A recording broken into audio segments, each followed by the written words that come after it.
This is the casserole that I make when I don't want to cook, because everything cooks inside the dish. It's a dump and go casserole. So you've heard of dump and go crock pots. This is a dump and go casserole. This recipe is already live and people are already going crazy for it. And some of the comments we received is, hey, you don't cook your chicken first. I've seen other recipes where you cook your chicken. No, you do not have to buy pre-shredded chicken or shred your chicken. This recipe, the chicken cooks inside the crock pot because we do things differently.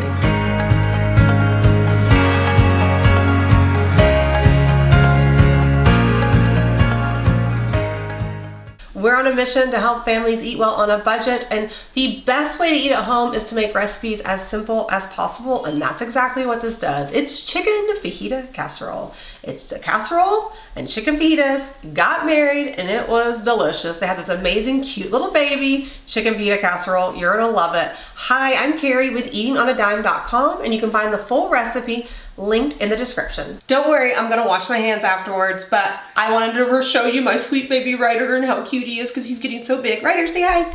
He also approves this recipe because he begs for the recipe every single time, don't you? Yes, he loves it. Okay, friends, make sure you like and subscribe before we get started because we are growing YouTube and we are loving this community.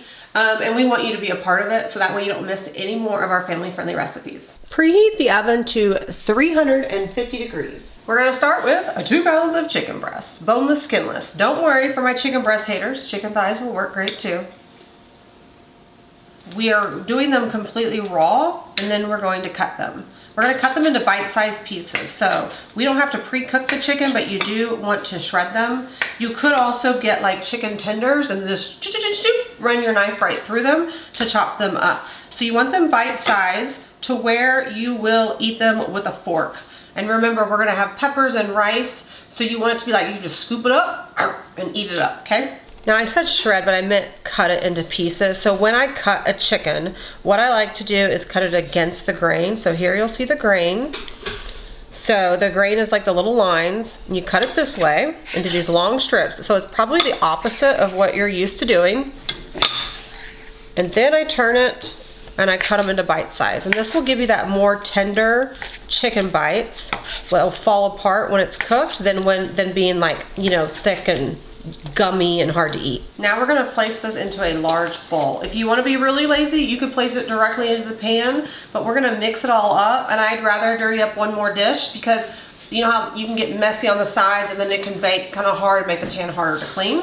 So just toss this in a large bowl and then wash up. Next, we're going to dice up an onion, a green bell pepper, and a red bell pepper. Now you can use any color bell peppers you want. These are just the ones that I wanted to do today.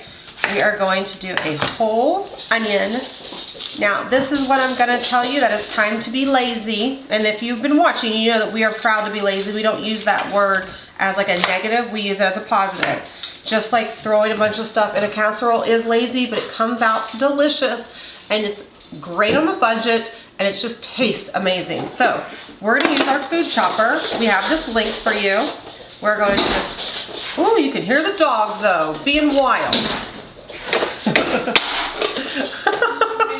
I think they just ran into a door. So we're gonna chop this up. So sweet little Rio, my sister's dog, bless his heart, he kept running into the glass door, trying to get outside. So that's what the commotion was.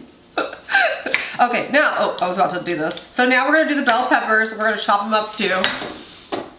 You guys know all our kids are getting older, so we are becoming those weird dog people. And I say weird dog people in the nicest way because we're proud of it. So now I'm just putting in these peppers. We do have this chopper linked. We actually have another one that we like more that I think we actually link. This one's great, but the other one I have is holding up better.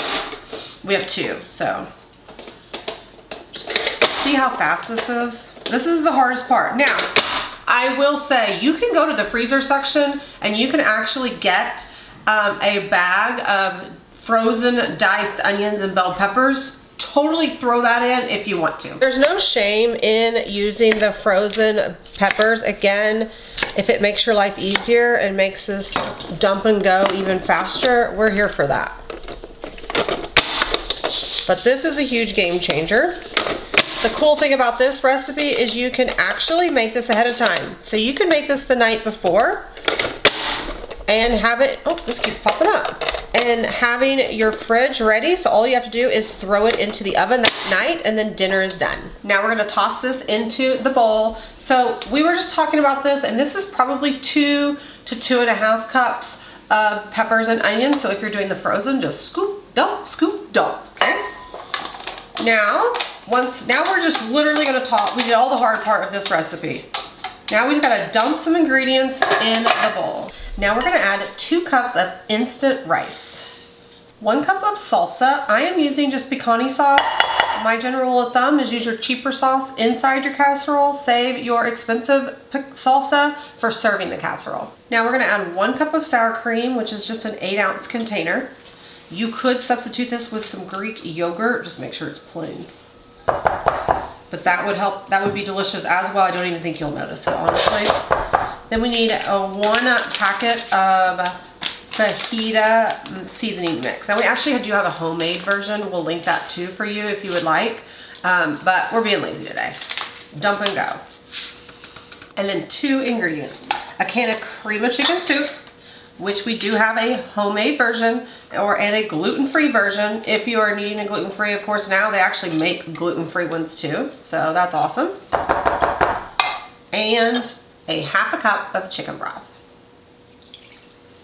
Then you just stir to combine all the ingredients and try not to make too big of a mess. Now we're gonna do some Colby Jack cheese. And if you've been watching or following us for a while, you know that we highly recommend shredding cheese.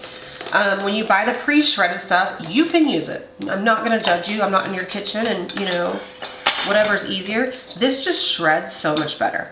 But you're gonna need about 2 cups of shredded cheese, which would be about an 8-ounce block, I believe, like the smaller blocks. We're doing Colby Jack, but again, if you're gonna do the pre-shredded, you can do the Mexican blend, you could do sharp, you could do pepper jack, you could do a mix, no judgment. And we have lots of that stuff linked or talked about in our recipe as well. We're gonna put half of this cheese, about a cup of cheese, into the mixture and mix it up. Go ahead and use a 9x13 pan and spray it with some, we are doing avocado oil. Yeah, avocado oil spray.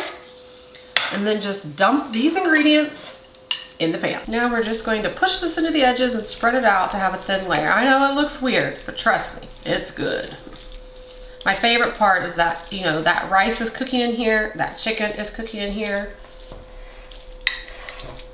So remember, you can go ahead and make this ahead of time and put this in the fridge. So that way all you have to do is pop it in the oven when you're ready to eat. We're gonna cover it with foil. That's just gonna get that, help that rice and that chicken to cook and become nice and tender.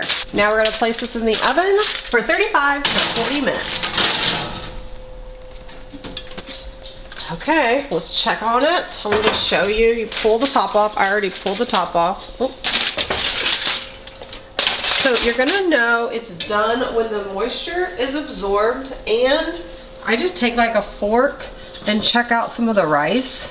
Now the peppers, I like them a little crunchy, which is fine, but I want to take a little nibble and make sure that rice is nice and soft. Now we're just gonna top with that remaining cheese, and we're gonna place it back into the oven. Now place it back into the oven uncovered for about 3 to 5 minutes until that cheese is melted. Once it's all melted, we're gonna let this sit for 5 minutes before we're ready to serve. Now I'm just gonna chop up some cilantro. Don't have to have it, but let me know in the comments. Do you like cilantro or does it taste like soap to you? Oh God, I love the smell of it.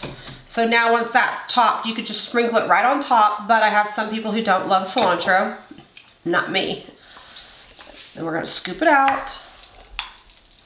It's so great and amazing. It's like having like a burrito bowl in a casserole. If I could describe it, you know, think if you're going to the restaurants and you're piling up all the yummy toppings in there, that's what this is like. Now you can top this with salsa, sour cream. I'm just gonna do cilantro. I don't really think it needs much. And I usually like to do some salt and pepper right on top. Okay, let's dig in, beautiful people. Let's get a bite. Gotta make sure I get some of that chicken in there.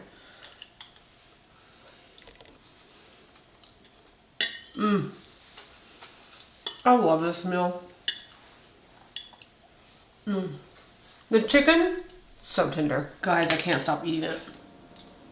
If you love chicken fajitas, I think you're gonna love this even more because all the flavors of chicken fajitas without any of the work. Sorry, I'm talking with a mouthful. But that's just gonna have to happen.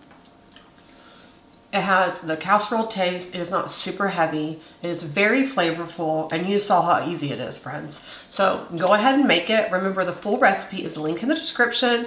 You can always go to eatingonadime.com where you can find all of our family-friendly recipes, and you can use the search feature. You can even sign up for our emails, because that way you'll never miss another recipe again. We love our email subscribers. Okay, friends, I can't wait for you to make it. Once you make it, make sure you leave a review. We love hearing from you. You'll just head to the website to leave that 5-star review, hopefully, and let us know how you liked it. I'm dropping my food, guys. I'm out of here. Thanks so much for joining me. I can't wait to see you make this. Make sure you tag us on all social medias at Eating on a Dime. We would love to see your recipes. Okay, like and subscribe, and I will see you next time. Thanks so much for joining me, and don't forget, in the meantime, don't forget to eat at home by eating on a dime.